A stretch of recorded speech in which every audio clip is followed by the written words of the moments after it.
ನಾವಿವತ್ತು ಉಳಿದಿರೋ ಚಪಾತಿಯಿಂದ ಮಕ್ಕಳಿಗೋಸ್ಕರ ಹೆಲ್ದಿ ಆ್ಯಂಡ್ ಡಿಲಿಷಿಯಸ್ ಸ್ನ್ಯಾಕ್ಸ್ನ ಮಾಡೋದು ಹೇಗೆ ಅಂತ ನೋಡೋಣ ಬನ್ನಿ. ಮಕ್ಕಳು ಇದನ್ನು ಖುಷಿಯಾಗಿ ಎಂಜಾಯ್ ಮಾಡ್ಕೊಂಡು ತಿಂತಾರೆ.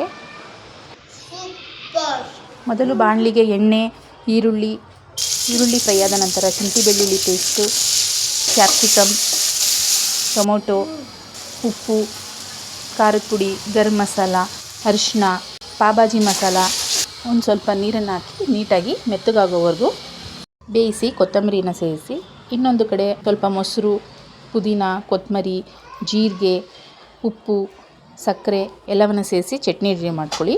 ನಂತರ ಉಳಿದಿರುವಂತಹ ಚಪಾತಿಗೆ ಪುದೀನ ಚಟ್ನಿಯನ್ನು ಹಾಕಿ ಮಾಡಿರುವಂತಹ ಗೊಜ್ಜನ್ನು ನೀಟಾಗಿ ಅಪ್ಲೈ ಮಾಡಿ ಒಂದ್ರ ಮೇಲೆ ಒಂದು 5 ಚಪಾತಿಯನ್ನು ಜೋಡಿಸಿ ಚೀಸು ಮತ್ತು ಕ್ಯಾರೆಟ್ ತುರಿಯನ್ನು ಉದುರಿಸಿ, ಈಗ ರುಚಿಕರವಾದಂತಹ ಹೆಲ್ದಿ ಆ್ಯಂಡ್ ಡಿಲಿಷಿಯಸ್ ಸ್ನ್ಯಾಕ್ಸ್ ರೆಡಿಯಾಗಿದೆ.